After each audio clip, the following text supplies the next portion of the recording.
fui invitada a presentar esta tarde la obra reunida de Ramón Cote, que editó el Fondo de Cultura Económica. El libro se llama Temporal y reúne 8 libros de poesía desde 1984 hasta el 2014-16. Fui invitada porque estuve trabajando en la edición del libro para el Fondo de Cultura Económica y de allí provino una lectura intensiva y repetida del libro con Ramón. De alguna manera esa oportunidad que me dio el trabajo como editora del libro hizo que lo leyera bien, o que por lo menos tuviera que esforzarme para leerlo bien. De esa lectura surgieron para mí unas imágenes conceptuales con las que yo me expliqué el libro. Entonces, esta conversación sobre Temporal está propuesta como una suerte de desafío crítico que le propongo al poeta Ramón Cote, de las imágenes con las cuales yo entendí su libro, y pues él nos dirá acá si esas imágenes tienen alguna pertinencia o son completamente impertinentes para su obra. Tenemos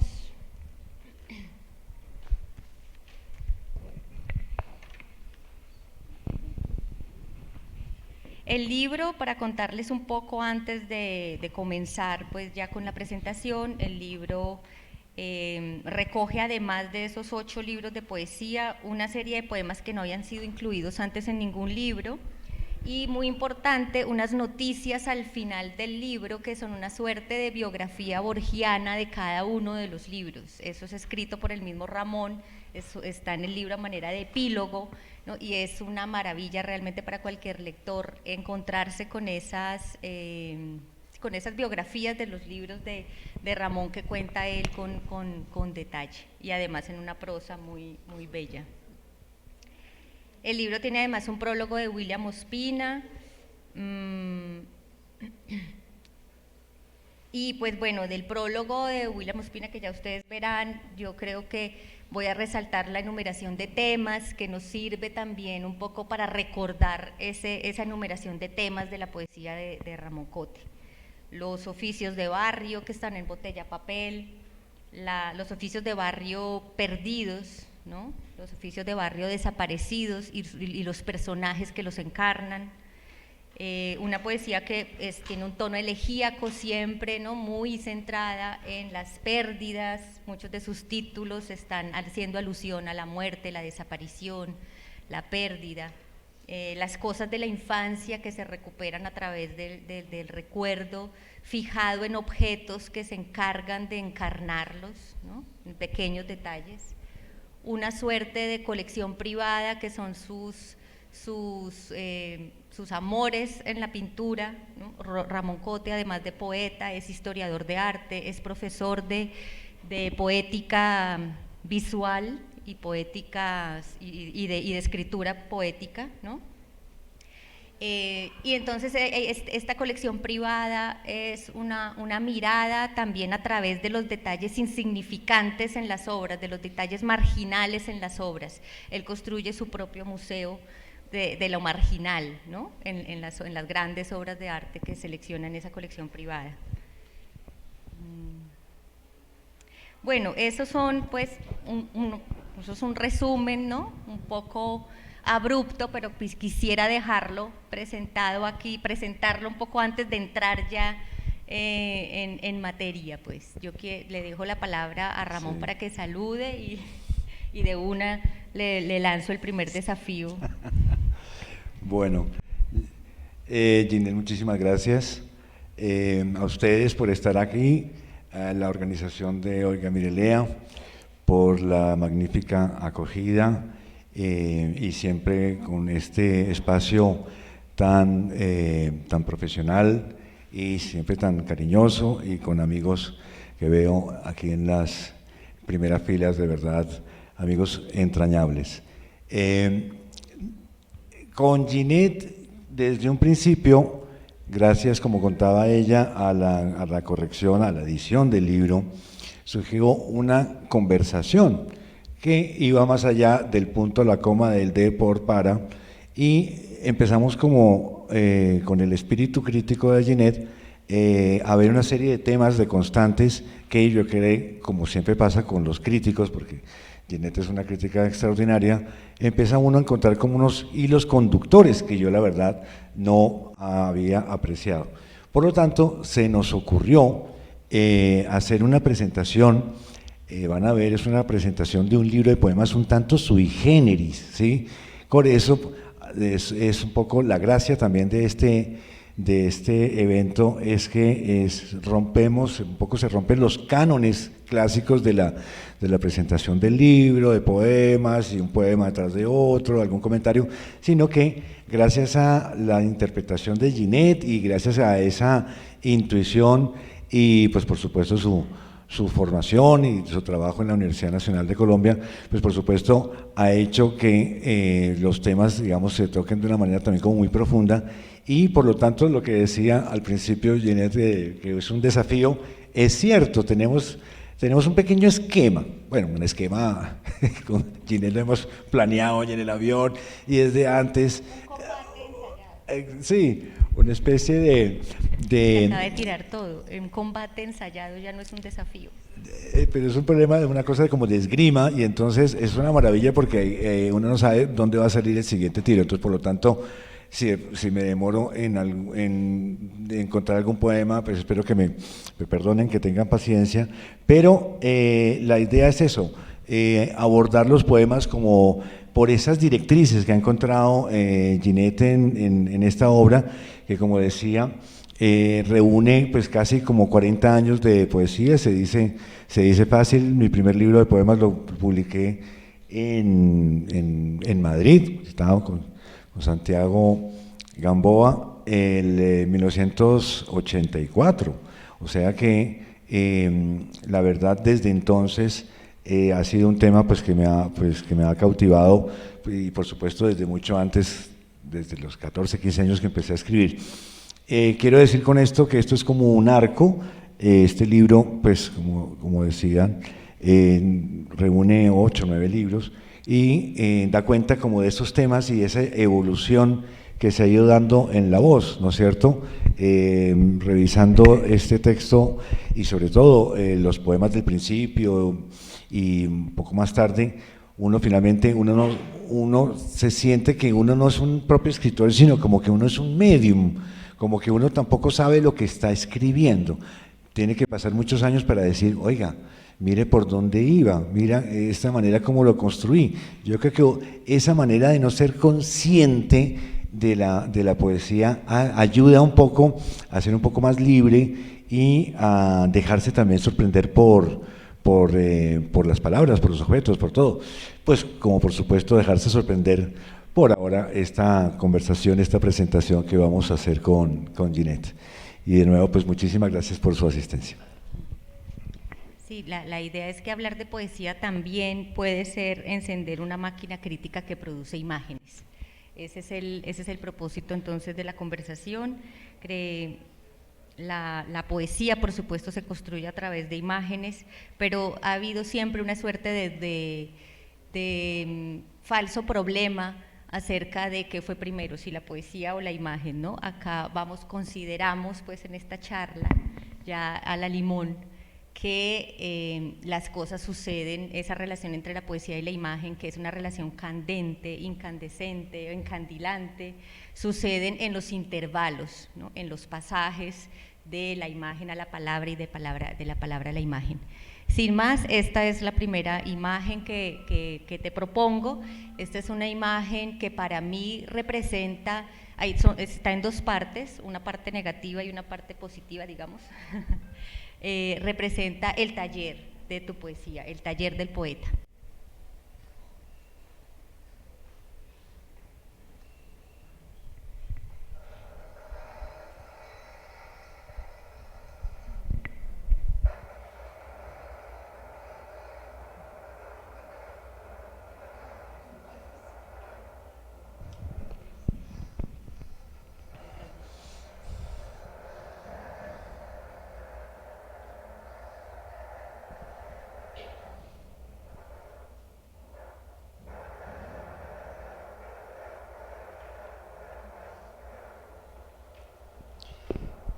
Sí, este primer tema que plantea Ginette es algo que ha tenido que ver en mis poemas desde un principio, que son las demoliciones, ¿no es cierto?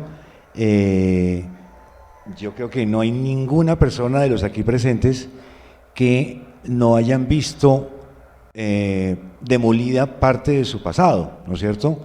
Pues por diversos motivos.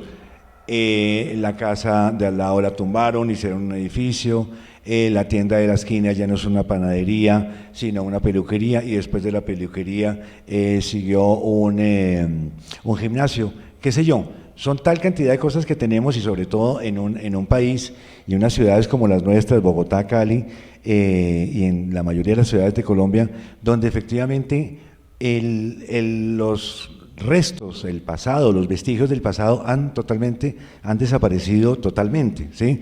Salvo pues en el casco viejo, en la parte, digamos, en los centros históricos, ¿sí? Pero en la mayoría de los casos en los barrios todo ha cambiado, de manera que cuando uno va a acercarse a su pasado, uno siempre no señala con el dedo lo que está, sino lo que estuvo. Uno empieza a decir: aquí estuvo la tienda de don José, ¿sí? Aquí me cortaba el pelo, en esta esquina había un perro que ladraba desde una terraza. Eso hace que de alguna manera perdamos una conexión con nuestro pasado, que sea difícil encontrar, digamos, los vestigios que nos conforman. Es que si no tenemos pasado, pues la verdad, pues cómo vamos a tener presente. Teniendo en cuenta esto que acabo de decir, quiero leerles un poema con el que abro un libro que se llama Botella de Papel, y el poema efectivamente se llama Demoliciones, con lo cual efectivamente desde muy pequeño, y yo creo que no digo nada extraño, empecé a vivir con demoliciones, y la verdad, convertir algo negativo en algo positivo, ¿cierto?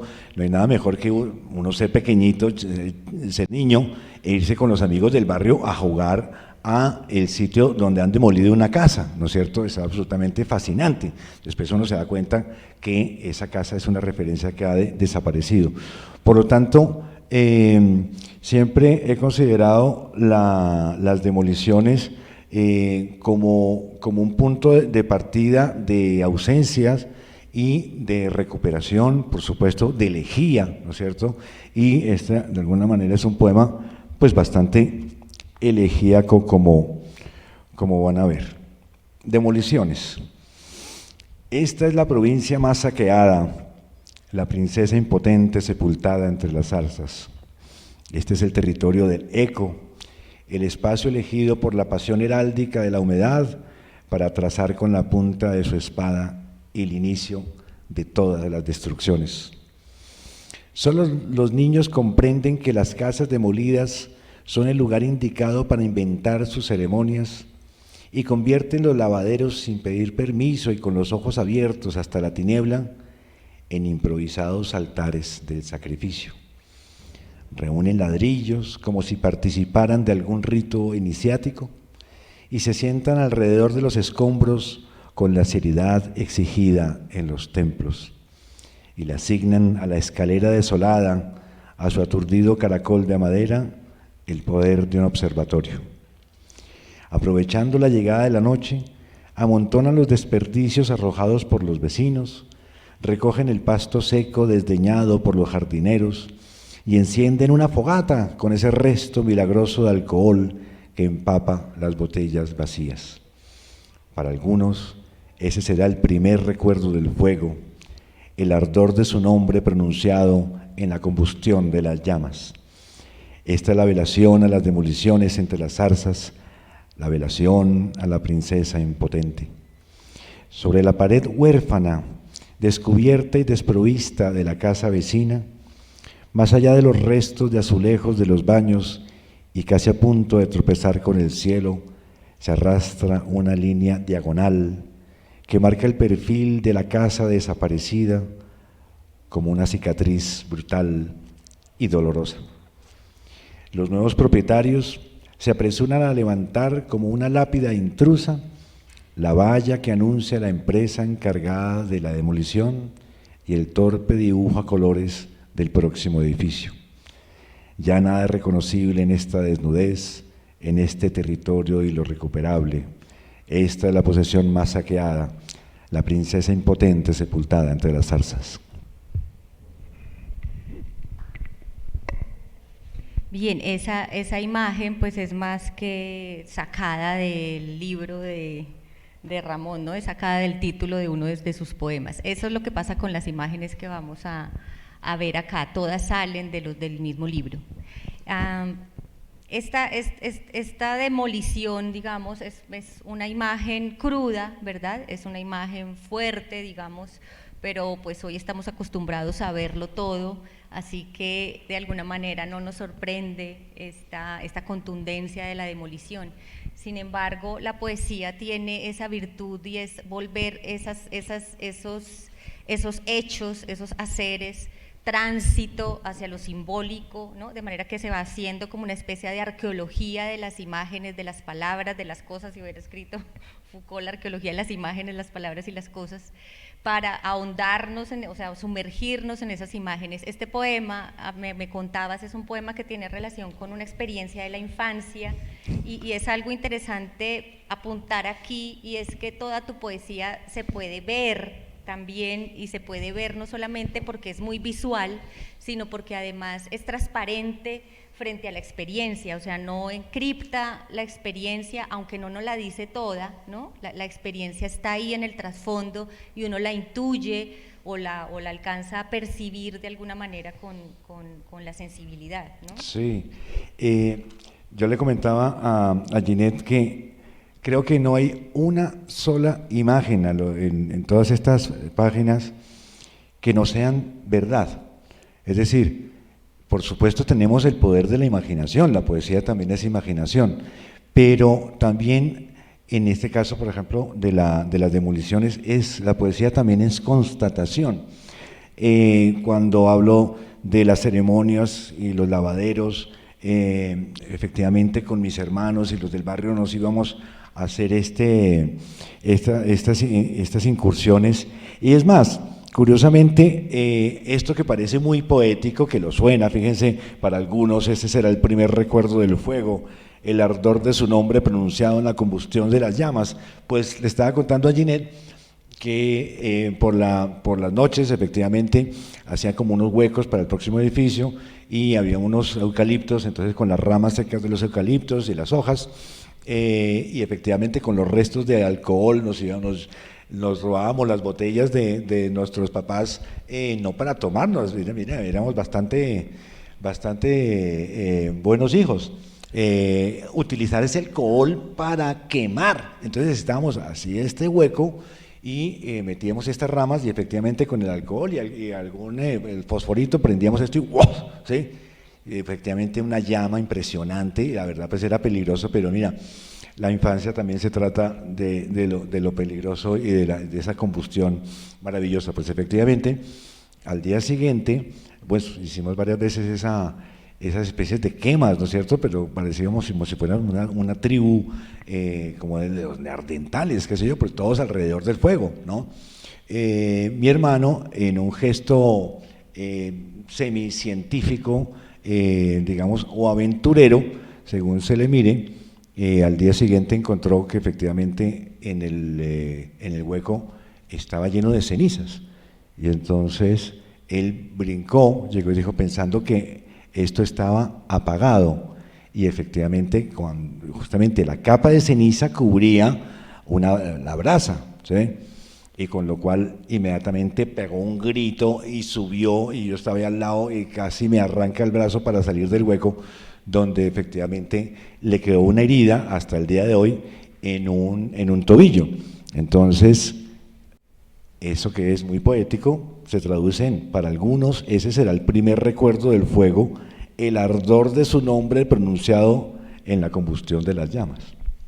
Sí, eso es algo sorprendente, y es que la poesía tuya es, a pesar de que uno no vea esa anécdota en el poema, porque pues no podemos saberla, conocerla, uno sí ve lo que está pasando, ¿no? El poema describe a la luz del día lo que está pasando. Tu poesía no es penumbrosa, te decía yo, tu poesía no es oscura, no solamente en la forma, sino en la manera de construir las imágenes. Es una poesía a la luz del día. Dice Blanchot, deseaba ver algo en pleno día, me sentía harto de la complacencia y de la comodidad de la penumbra, y sí, ver era el fuego, exigía la plenitud del fuego. Y eso fue, bueno, le leí esta cita a Ramón, y a renglón seguido me contó la anécdota de Pedro. Sí. Entonces, y es que fíjate que también con el fuego, que también es una demolición, porque el fuego todo lo consume.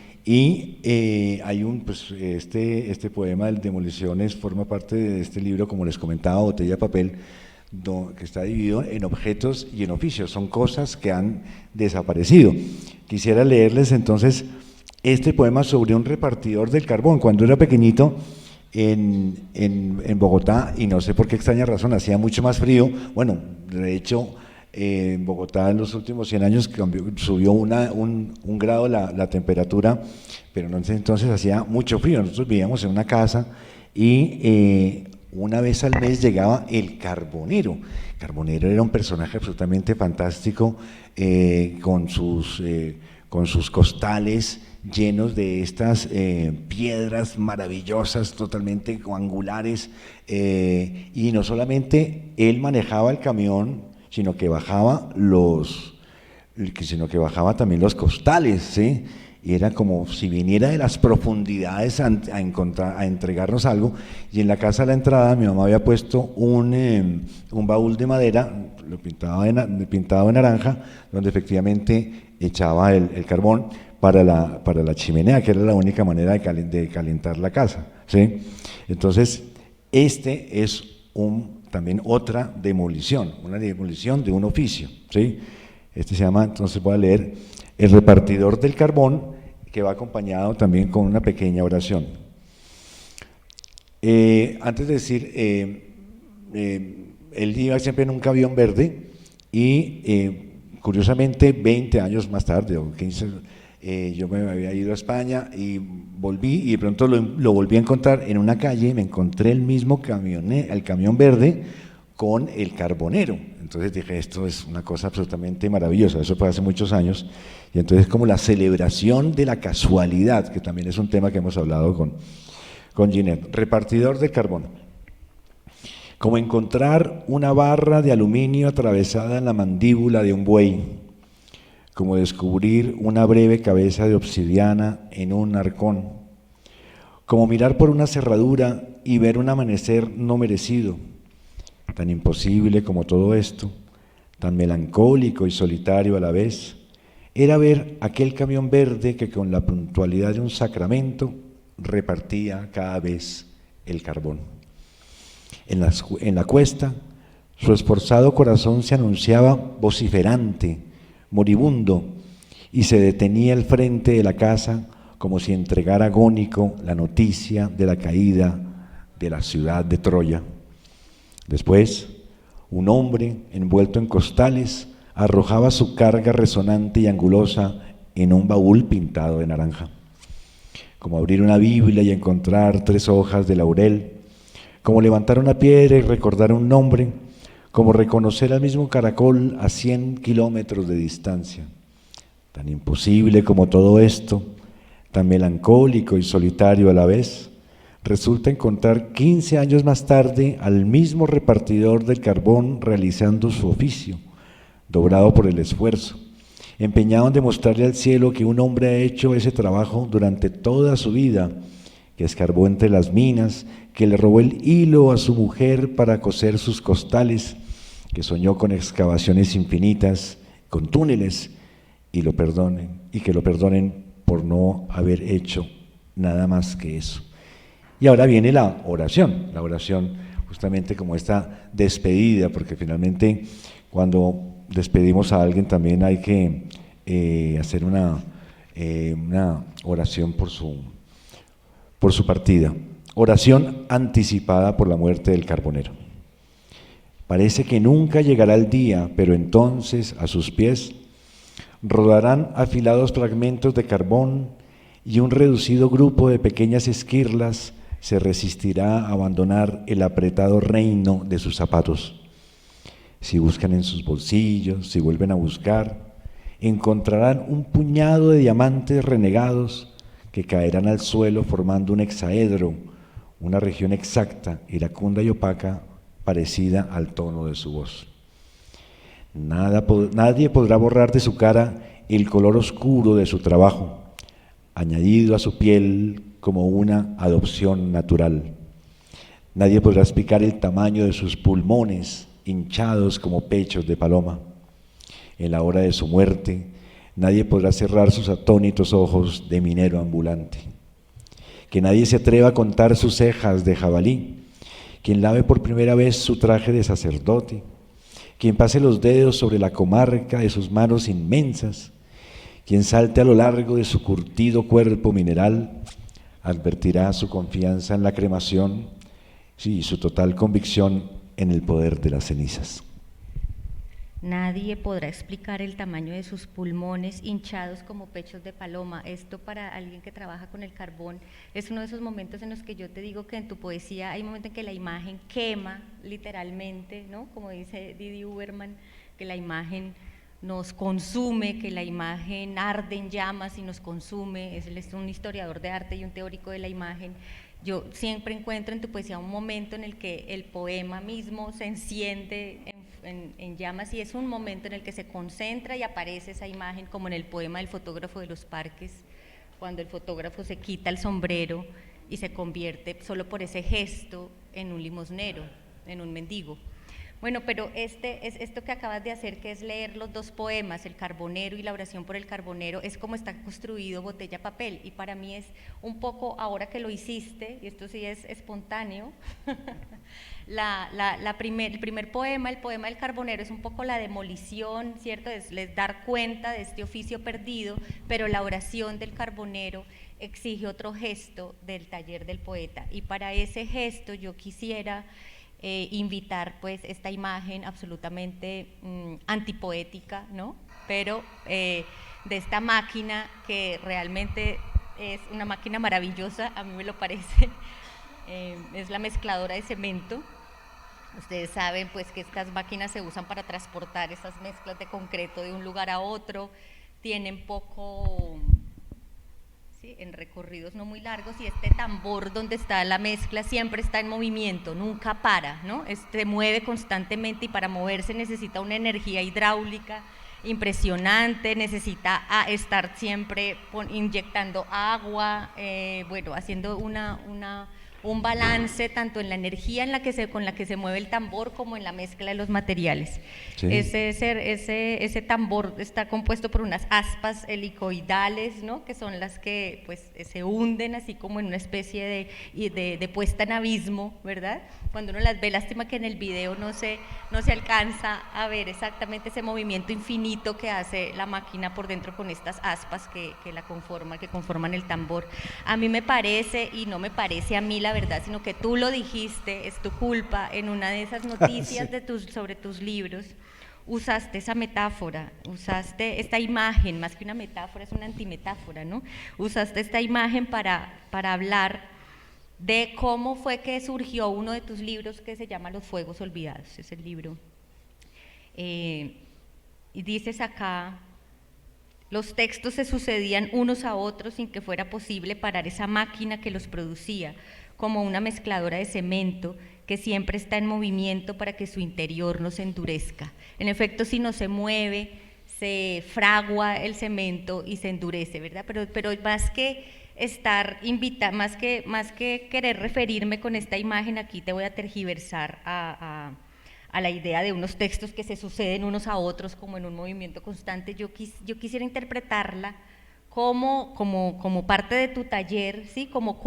Y me preguntaba cuáles son esos ingredientes que se están siempre moviendo dentro del tambor. Sí, bueno, primero a mí esta imagen me encanta, no solamente por antipoética, me parece fascinante, sino por significativa, ¿sí? volviendo a la infancia, también yo creo que todos tenemos ese olor como del cemento fraguando, ¿no es cierto? Del cemento, eso que de pronto uno pasa por una esquina y ponen el cemento como una especie de montañita y hacen un hueco y a la mitad ponen el agua y después llega con la pala. Son recuerdos de la infancia, el olor, ¿no es cierto? El frío, ¿sí? Hay algunos también alumnos míos aquí presentes y ellos pueden dar fe de que siempre en las clases utilizo esta metáfora como manera de estimular la imaginación, en el sentido de que nunca hay que dejar de mirar, de observar, de asombrarse ante lo que está pasando, y por eso es la relación con la mezcladora, ¿sí? Por ejemplo, cuando uno va, qué sé yo, en la línea y hay un trancón en la línea y de pronto hay una mezcladora, ¿sí? Y la pobre mezcladora no se puede quedar quieta porque se queda el cemento, está constantemente siempre en movimiento y con agua para que se mueva. Exactamente pasa lo mismo con el cerebro, con la imaginación y con la creación, ¿sí? Hay que tener siempre con estos elementos que se puedan añadir, ¿sí? En este caso pues los propios que constituyen al cemento, pero que hacen que siempre se esté girando, y esto me parece básico por la sencilla razón de que ese asombro que muchas veces alude la poesía, ¿no es cierto? Una de las diferencias, dicen, que existe entre la poesía y la prosa es como esa intensidad del asombro de la poesía con respecto a la otra, de manera que ese estar siempre con la cabeza en movimiento, dar vueltas, mirar las cosas de otra manera, siempre dándole vueltas, como esa imagen que dice que le estoy dando vueltas a una idea, pues es justamente la idea de la fragua, ¿sí?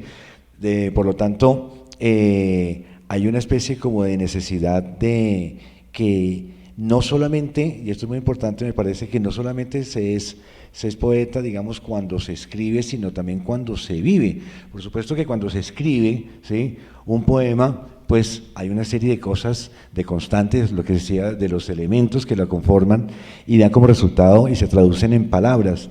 Pero muchas cosas que nos pasan a diario son poemas que no se escriben, ¿sí?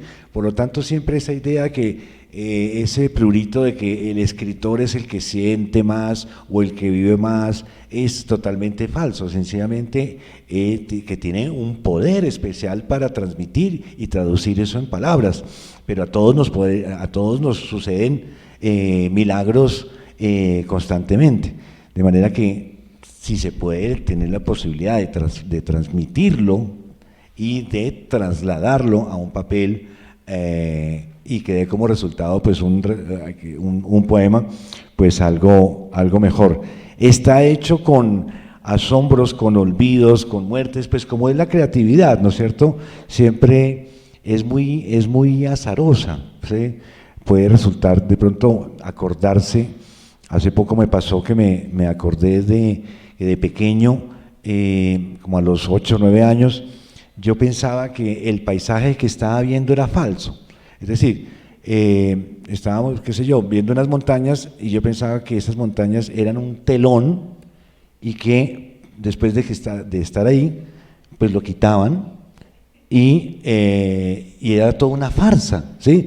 Pues por supuesto un psicoanalista haría maravillas, si quieren recibo tarjetas, ¿sí?, para una próxima oportunidad, porque esa sensación de que lo falso, de que lo que estoy viendo, efectivamente hay algo que está fallando. Igual, por ejemplo, una vez en un avión de pequeñito me monté, creo que era Santa Marta, Bogotá, y el avión, yo nunca pensé que se moviera el avión, y era de noche y solamente veía una luz que parpadeaba, y efectivamente, señores, aterrizamos y estábamos en Bogotá. Y yo dije, cambiaron el decorado. Por la noche cambiaron el decorado, ¿sí? Entonces, eso está hecho de esas incertidumbres, de esas locuras, de esas obsesiones que hay que saber convertirlas en literatura.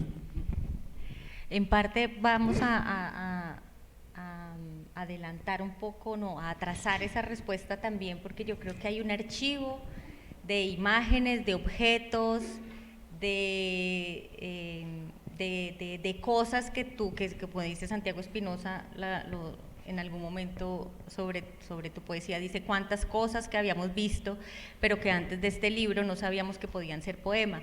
Hay un archivo de cosas y de cosas vistas, ¿no? O de cosas recuperadas por el recuerdo, que son objetos específicos, ¿no? que son muy materiales y que de alguna manera luego conforman esa mezcla, ¿no? que es en últimas, o se trabajan mejor en esa mezcla en el taller.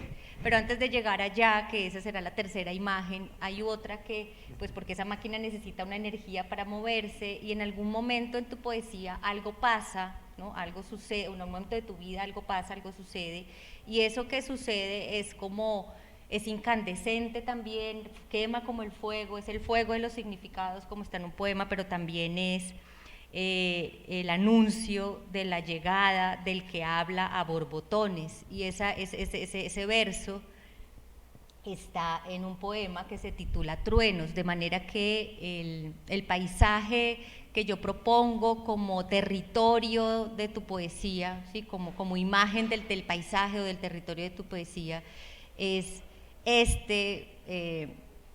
un poco aterrador escenario.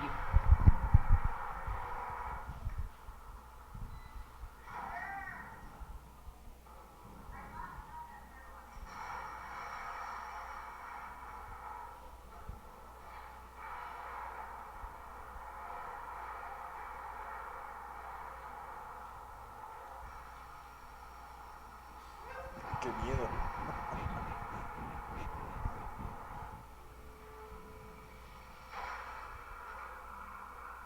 Pero la muerte, eso pasa todos los días.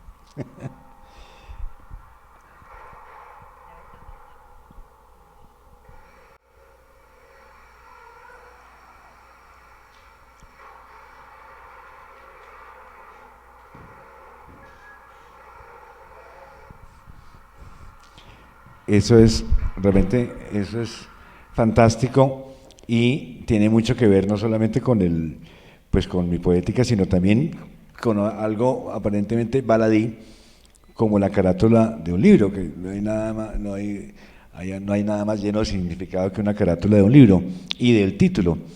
Este libro se llama Temporal, y la imagen de fondo es un cuadro de Giorgione, un pintor del siglo XVI, del final del Renacimiento, en el cual hicimos como se le tiene, wow, no, pues una maravilla, ¿sí? ¿Yo qué estoy haciendo? Ya iba a empezar la ekfrasis. No, es que sí, exactamente, es como, y curiosamente nunca pude escribir un poema sobre este cuadro, en fin, pero hay algo, como pueden observar, de misterioso. La verdad es un cuadro que muchísimos historiadores del arte han escrito varios textos en los que nadie se pone de acuerdo qué es lo que está pasando ahí, ¿sí?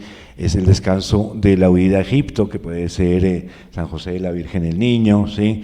Puede ser una familia adúltera. Se habla también de un duque que tuvo una historia de amor, en fin, y ahí estaba, digamos, como el resultado de su hijo, que podría ser como un príncipe, un Sforza. En fin, lo que me interesa es ese rayo que sale, ¿no es cierto? Y que también, por eso es la tempestad, ¿no es cierto?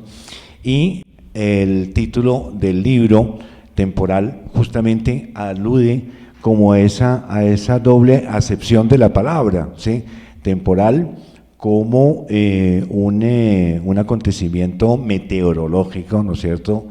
Cayó un temporal esta tarde, o lo que nos acaba de mostrar Ginette, o al mismo tiempo temporal en la acepción que tiene que ver como con una duración específica de tiempo, ¿sí?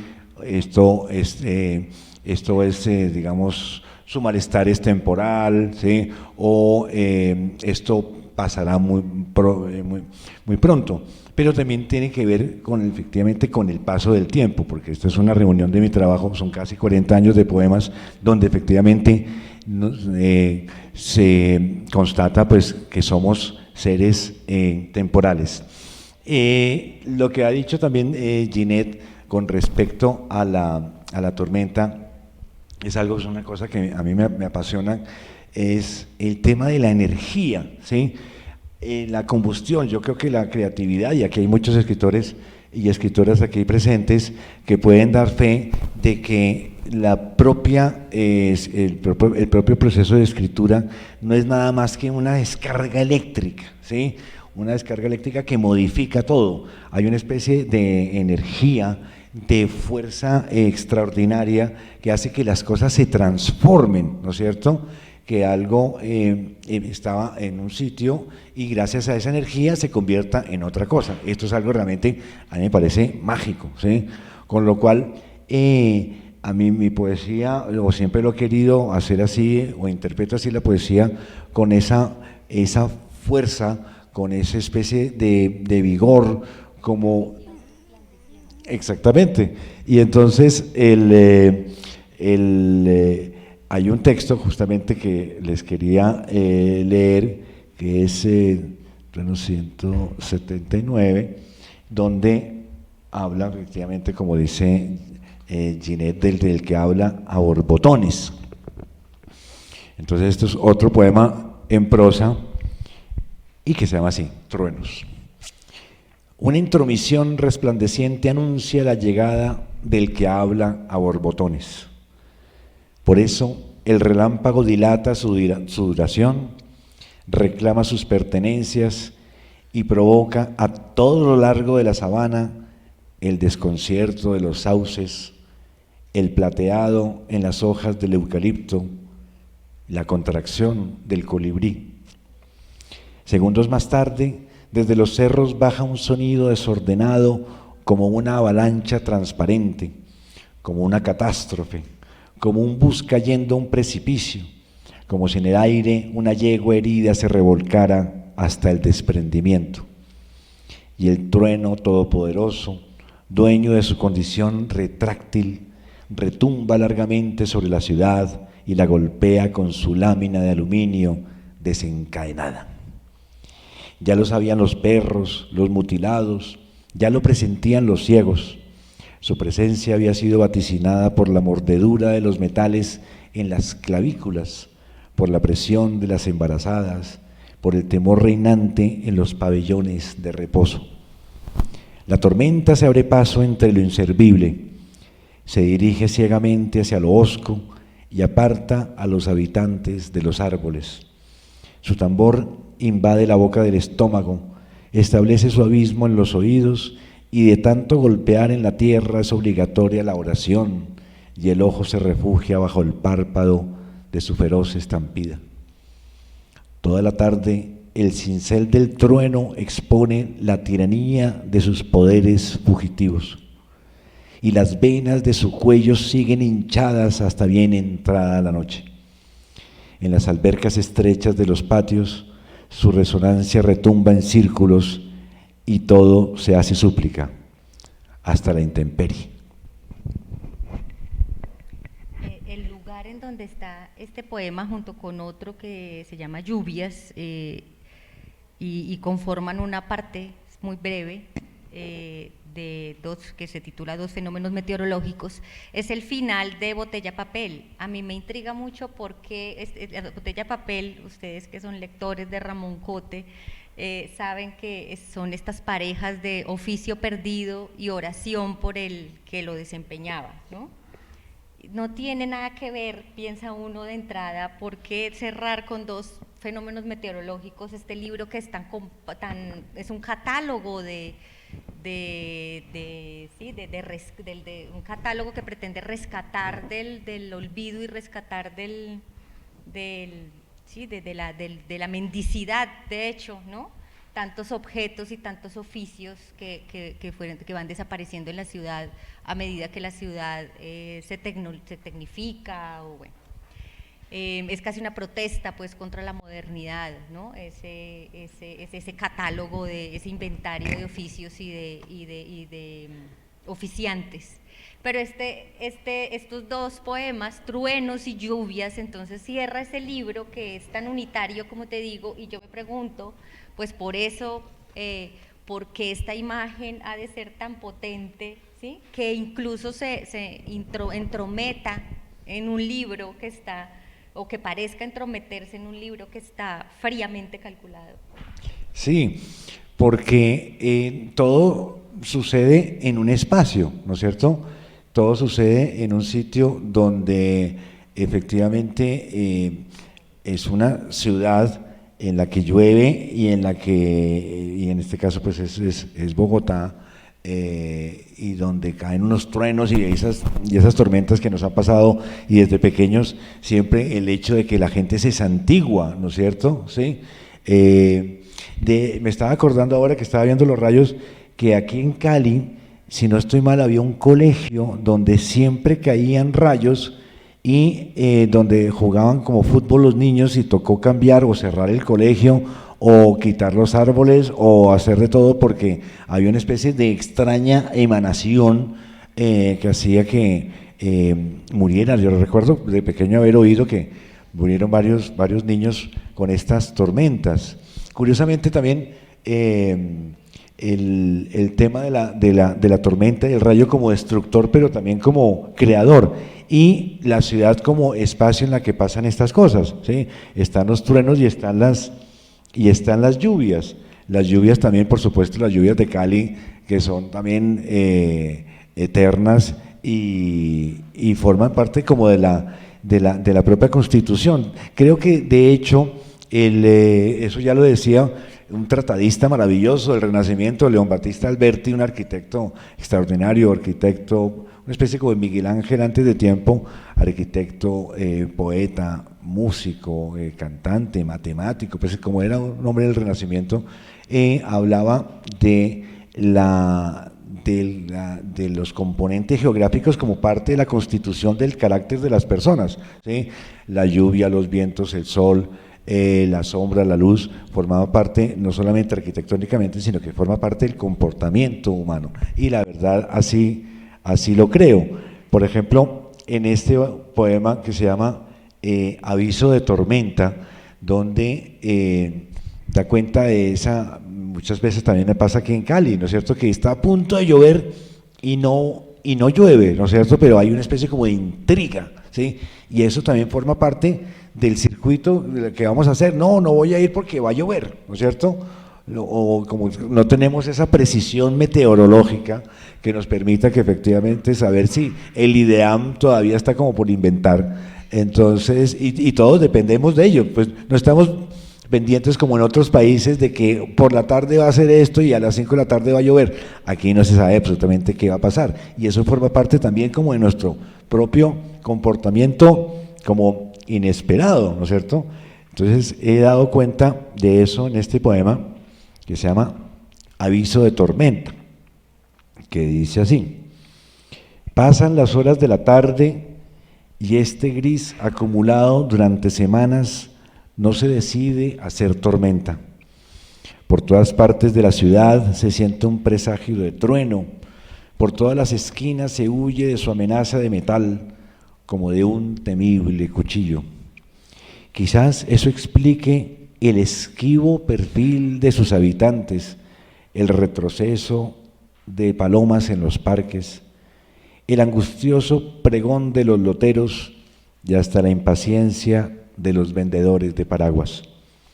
Sucede que de su veredicto depende tanto cautiverio.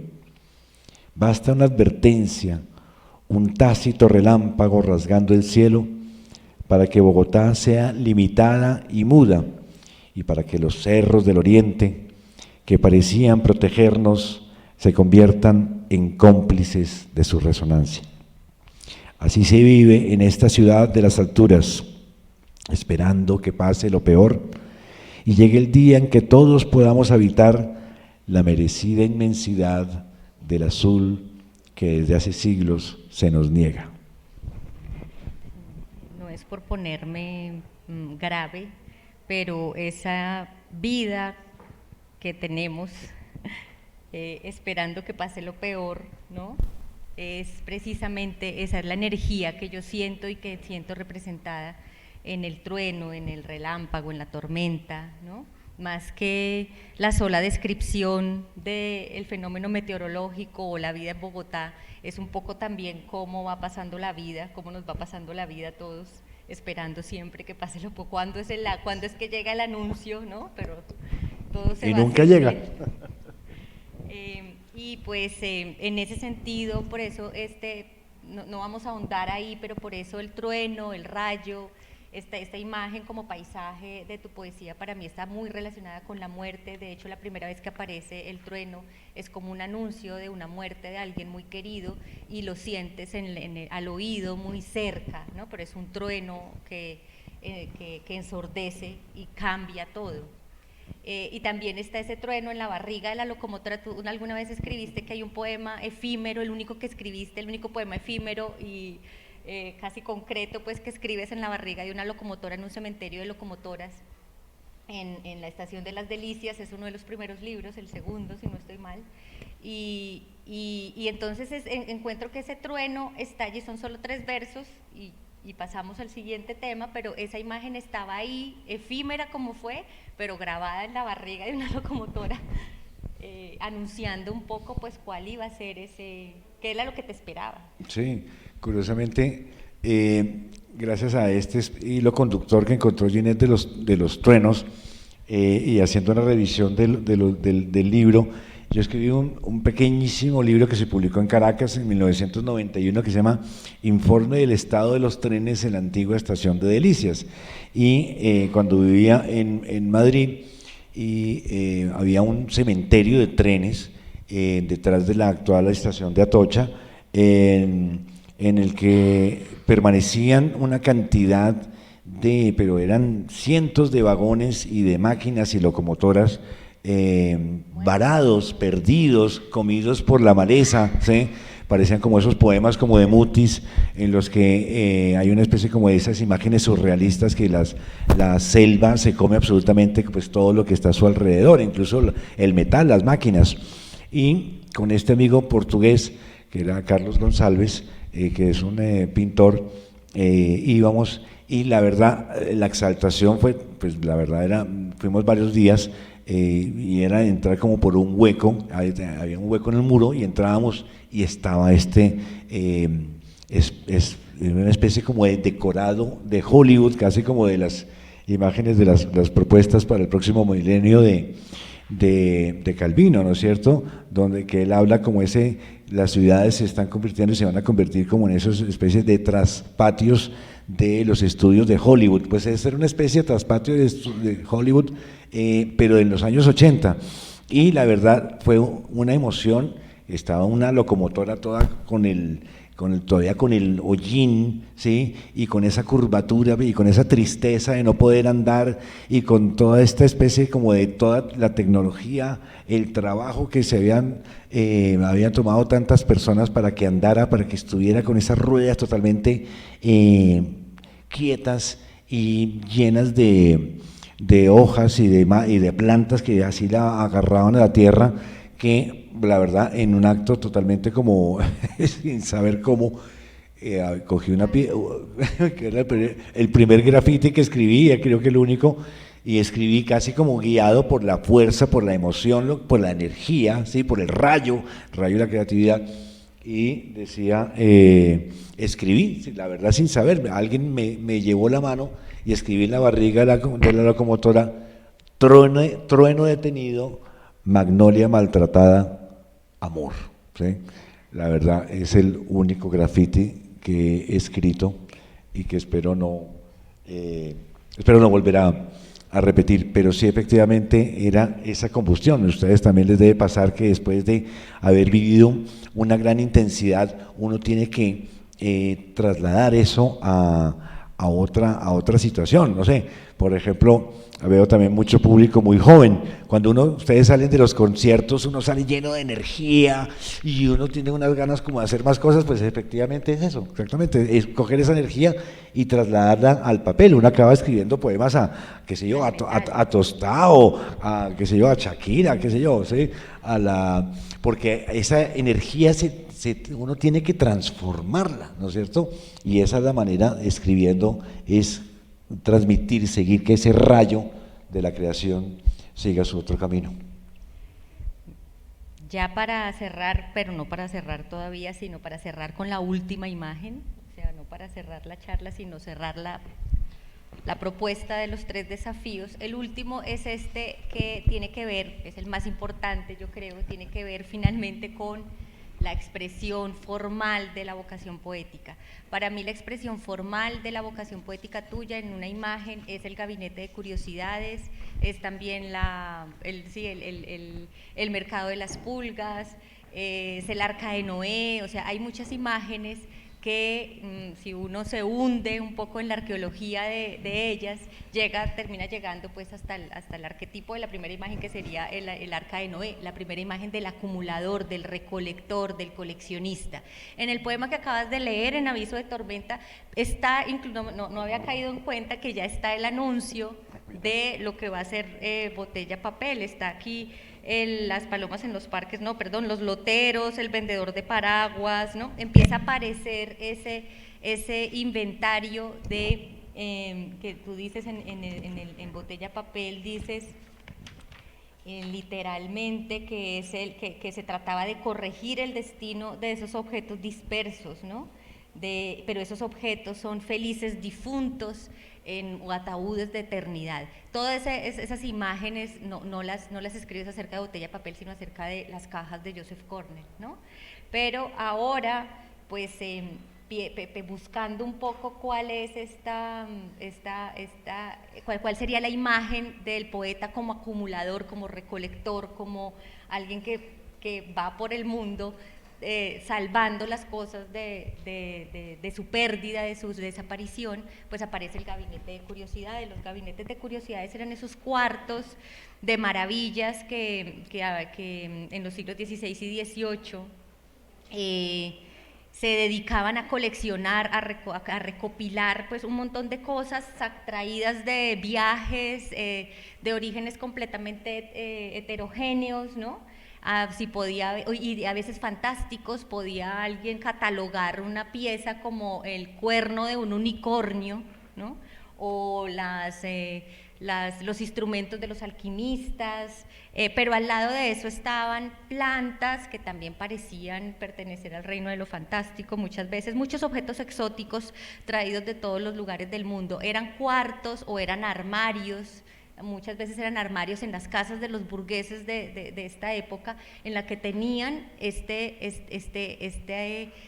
archivo, esta especie de museo de historia natural. De hecho, los gabinetes de curiosidades fueron los primeros, digamos, fueron la primera realización de lo que iba a ser después el Museo de Historia Natural. Pues hay mucho de gabinete de curiosidades, ya como para no alargarme con la imagen, ¿verdad? En tu catálogo de cosas cotidianas, y eso está no solamente en la manera como reúnes la colección privada, que aunque sean obras de arte, las tratas como si fueran objetos, por lo que te dedicas a esa parte, a lo que decía yo, a esa marginalia de los cuadros, pero está obviamente Botella Papel, está como quien dice adiós a lo perdido, o sea, en todos los poemas hay una intención de reunir, ¿no? en este armario, en este gabinete de curiosidades, esos objetos que tú decides salvar. Sí, totalmente cierto. Y no sé si tienes la imagen del Cornell, que es un artista norteamericano que me encanta, que muy heredero del surrealismo. De hecho, él asistió a la primera exposición que hubo del surrealismo en 1935-36 en Nueva York, en el Armory Show, a mí siempre me ha encantado su obra por lo sencillo, porque justamente, como estaba diciendo Ginette, en las Wunderkameramen reunían cosas extrañas, qué sé yo, de los colmillos, mientras que lo que hace Cornell es reunir digamos, como lo normal, lo que él encontraba en los mercados también de las pulgas. Tenía un hermano que era paralítico, entonces él salía todos los días a trabajar, y en su recorrido encontraba en los mercados de las pulgas, qué sé yo, y las imágenes, le gustaba mucho la ópera, le gustaba mucho el cine, y traía todo eso a su casa. Vivía en Long Island, en las afueras de Nueva York, en la calle Utopía, no deja de ser bastante curioso. Entonces, él organiza un circuito, ¿sí? Él hace una especie como de hilo conductor en sus cajas con lo que encuentra. De hecho, hace poco vi una obra de un alemán que me pareció muy interesante, porque es como si convertir en objetos lo que yo había intentado hacer en palabras, que era todo lo que va encontrando que le llame la atención, lo recoge y después en un espacio gigantesco lo va distribuyendo. Entonces una caja, un resto de vidrio, una ventana, son objetos anodinos, ¿no es cierto? Y eso da como resultado una especie de circuito que a mí me gusta mucho, que es una especie como de sistema solar. Todos los poemas tienen como ese sistema solar en el cual lo más sencillo se convierte en lo más extraordinario.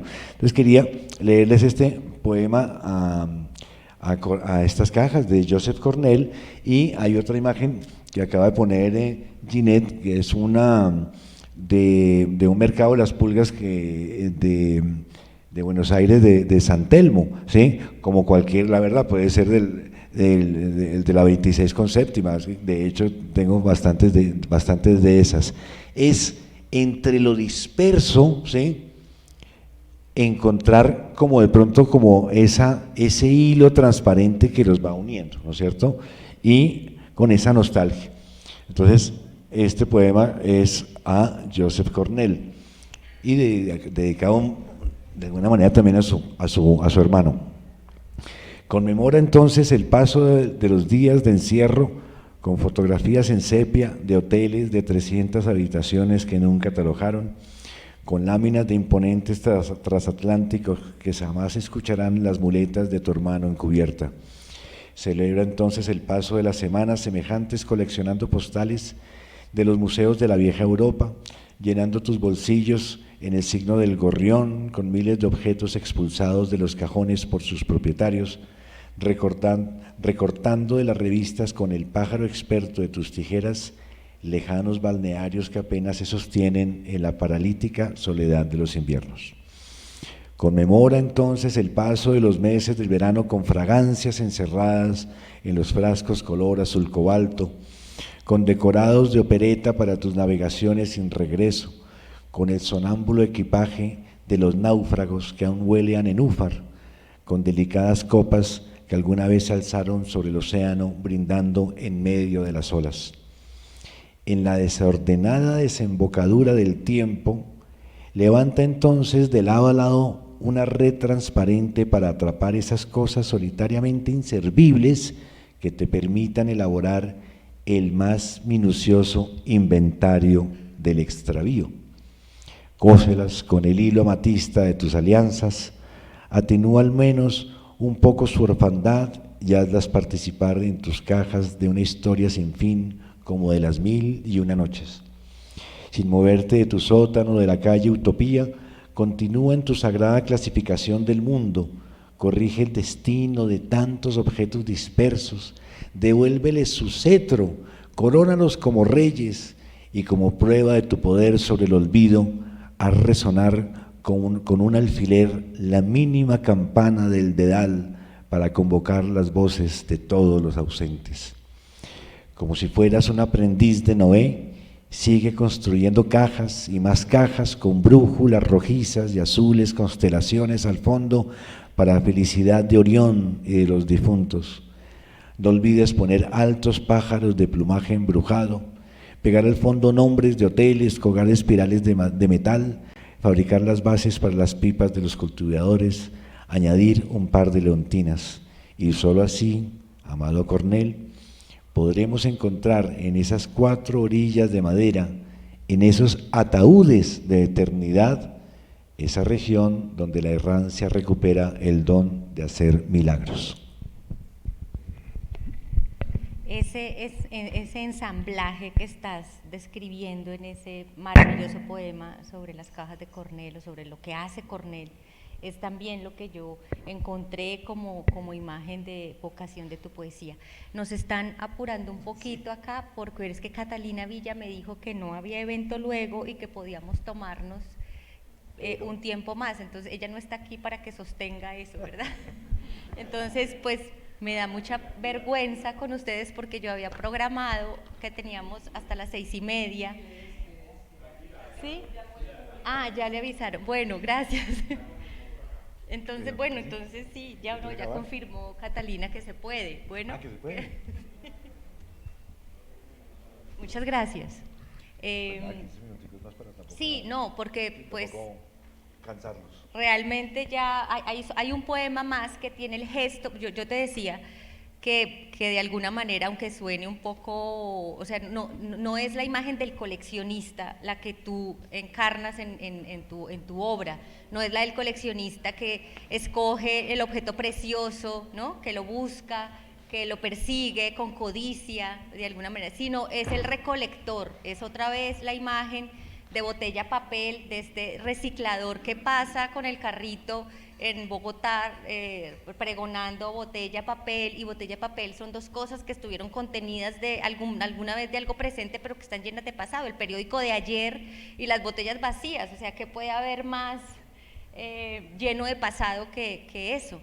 Ese mismo gesto del pregonero y el recolector, el reciclador, diríamos nosotros, de botella papel, es el que tú tienes en tu poesía, y eso es lo que la hace absolutamente entrañable, incandescente y nostálgica también, o más que nostálgica, porque esa palabra es un poco, sí, digamos, está un poco revaluada, digamos, por la crítica.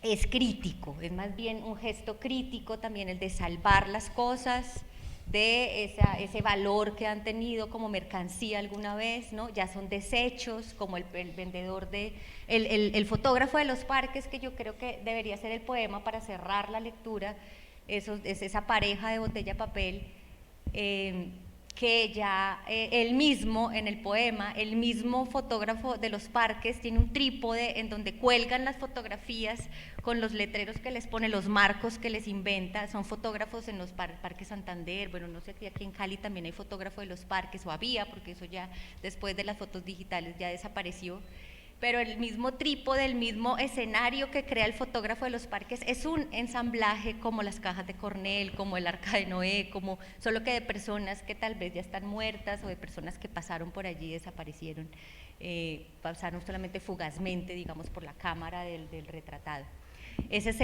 Tú dices que lo que recopila finalmente este fotógrafo de los parques es también un cementerio, ¿no? Entonces creo que usas esa metáfora. Entonces esa para mí es la imagen definitiva, digamos, con la que yo puedo explicarme tu vocación poética, literal. Sí, y ya para también ir terminando, pues deben estar pues yo estoy feliz conversando contigo, pero tampoco se trata de abusar de la paciencia de todos los aquí presentes. Yo quería también, es que ahora se me perdió, decía, 17 puertas, es que no lo encuentro, no, sí, 271. Quería leerles unos fragmentos de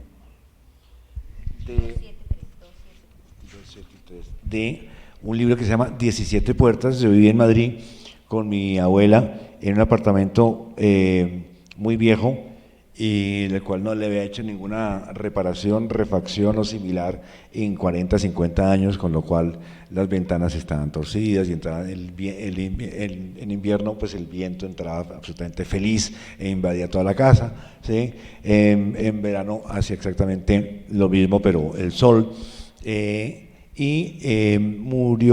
cuando murió mi abuela, pues hice justamente lo que está mostrando también Ginette, como una especie como el recuerdo, la escritura es como el arca de Noé, ¿no es cierto? Como que toda la escritura, toda una obra ya detenida, un arca de Noé detenida y vacía. Pero salvada, salvada también del olvido.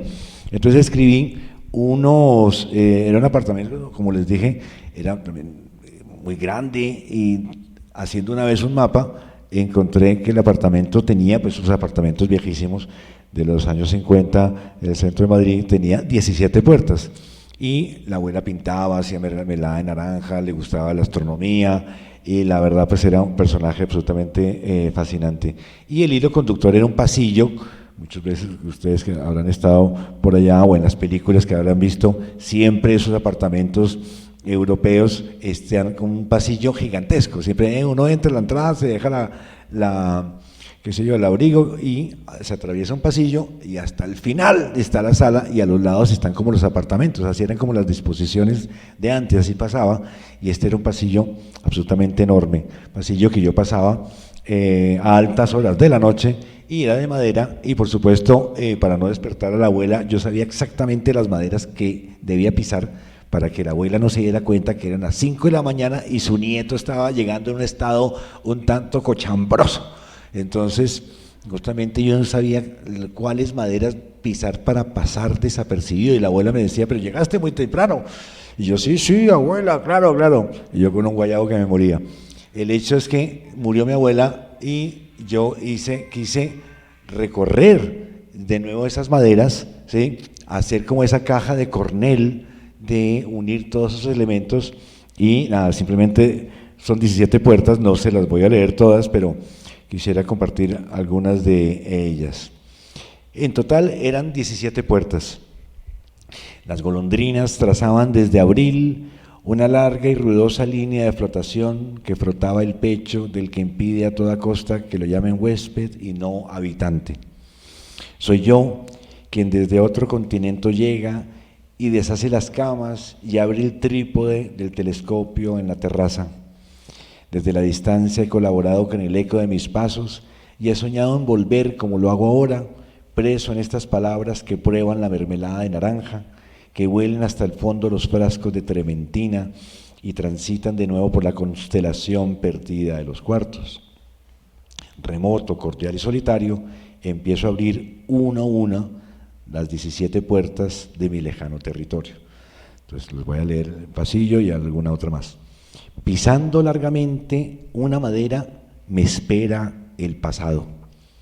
Apretándola de regreso por su ruido al revés, sabrá de mí. Reconocerá mis pasos perdidos 9 años y me devolverá esa leve presión de pájaro aturdido de entonces y ese itinerario de urticaria. Solidarias del alba, las tablas hablarán a mi regreso y me dirán lo mío extraviado, y seré su ausencia en su sonido. Esa distancia que va desde la ventana del fondo hasta el final del pasillo es la estatua de mi memoria y el espacio que ocupa mi despedida. Uno que la abuela cuando llegaba el verano cerraba con unas cortinas verdes para que el sol, pues ese sol no arrasara con todas las cosas, entonces de pronto el apartamento estaba rodeado como una especie de telas gruesas verdes que las colgaba, y nada, pues les voy a leer el de las puertas, el de las cortinas y el de las puertas. El calor desdoblaba unas cortinas verdes que se engarzaban mediante unas argollas doradas encima de cada una de las ventanas. El sol vedado y teñido de verde se quedaba a la espera, golpeando con fuerza esta vela del barco de cabotaje, esta bandera precaria que suavizaba la brisa, que ponía en penumbra a Julio. Baúles confundidos por la dominación de la naftalina guardaban bajo llave esas telas remotas y descoloridas, y como una iconostasis doméstica, las lonas cerraban al día esta propiedad que fue testigo de la alianza de la majestad de la vejez, alumbrada por dos cometas limítrofes y mi aturdida juventud. La intimidad fue una sombra verde compartida entre los territorios de las 17 puertas. Nos unió el viento y los ojos azules, abuela. Y el cuarto, ella preparaba también una mermelada de naranja. Ya con esto acabo pero para que vean las cosas. El cuarto del caballete y sus sables transparentes era el elegido para realizar la ceremonia anual de la mermelada de naranja. Su lejanía y su pureza y su iluminación era la indicada para observar, alzándose a las alturas, los cilindros llenos de cáscaras en suspensión, de gajos previamente cortados y hervidos durante 3 días. A contraluz, tus ojos azules durante 40 años aprobaron la perfecta calidad alquímica de su resultado. Y a través de los frascos, las 5 chimeneas blancas, las iglesias ilusorias de las palomas, el campanario del fugitivo se deformaban y tú aprobabas tu trabajo. El mejor regalo que te pude hacer alguna vez fue llevarte 5 bolsas de naranjas agrias que desprendí una a una de los jardines del convento de la Rábida. Tu famosa receta la guardé tanto tiempo, escrita con tu letra sigilosa y segura, y que fue para mí una oración y se fue deshaciendo como uno de los rollos del Mar Muerto. Después llegó el desmantelamiento y convivimos tú y yo en la lejanía y en el exterminio. Yo creo que con esas reservas de visibilidad, como dijiste tú, y tienes en un poema también, terminamos esta conversación. En este poema de las 17 puertas uno puede pasar de puerta en puerta y vuelve, es como meterse en el Arca de Noé, en una hay un telescopio, el caballete, bueno, los objetos en cada apartado de este poema extenso hay una cosa que es salvada, digamos, por el poema, el piano, pero también son las cosas de la pura domesticidad, ¿no? Los cubiertos, el plato roto, el armario desvencijado, las tablas que crujen. Pero son cosas que existen o existieron y que nos permiten volver a ver. Justamente hay un texto que tengo que se llama Reservas de Visibilidad, y que con eso quisiera acabar, porque es un texto alusivo a Cali, ¿sí? Es un poema que escribí hace muchos años, un poema en prosa, que forma parte de Reservas de Visibilidad, que son una serie de poemas en prosas en los cuales hago una serie de, efectivamente, como esos recorridos, esas constelaciones, las 17 puertas, donde enumero cosas que por ver tanto ya dejamos de ver, ¿no es cierto? Perdimos el asombro, ya no vimos lo que toca, y ahí no sé si les ha pasado, la gente siente eso a veces en las iglesias, ¿no es cierto? Como que un asombro, como volver como a vivir, se transforman, ¿no es cierto? En este caso recuerdo un pasillo como subiendo una montaña, pues una ladera aquí en Cali, y justamente en esa escalera los escalones estaban llenos de musgo, y había una especie como de alegría en esa escalera, como una especie de revelación, como que volví a ver las cosas de nuevo. Entonces les quiero leer este poema, efectivamente escrito sobre Cali, y no quería dejar pasar la ocasión. En una ciudad húmeda, construida sobre la cordillera occidental de un país impredecible, donde ya no llegan los trenes ni las estaciones, se encontraba la escalera. En su inicio fue un atajo en el monte para los peregrinos que se dirigían a la iglesia de Santa Lucía. Ahora es una estrecha división entre edificios. La brevedad del musgo congregado en cada escalón y la mínima floración altanera en sus bordes, la resistencia de su reino a aceptar la derrota, su botín desbordante, anunciaban su poder de amatista. La mirada entonces se pobló como una campana de sonido, y para los ojos nacientes, y para hacer las palabras perdurables. Muchas gracias.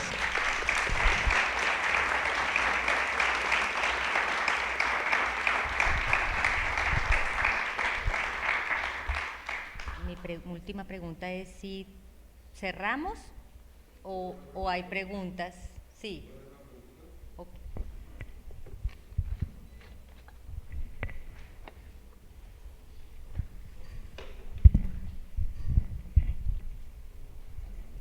Bueno, maestro Ramón, tengo un verso de un poema suyo, dice más o menos así: las brisas, las palabras no se diferencian, un paisaje es una lengua. Entonces mi pregunta es la siguiente, teniendo en cuenta que usted transita por el mundo de la pintura, ¿no? ¿Cómo relaciona usted la lengua pictórica con la lengua poética? Muchas gracias, sí. El verso que citas es de un poema que se llama Marpisa, y es un paisaje y una lengua no se diferencian. Y la escritura, como habíamos hablado en un principio, la escritura poética y digamos, la imagen artística, encuentran una relación en estos poemas que se llaman las éxfrasis, ¿no es cierto?, que son estos poemas sobre el arte, que unen estos dos mundos.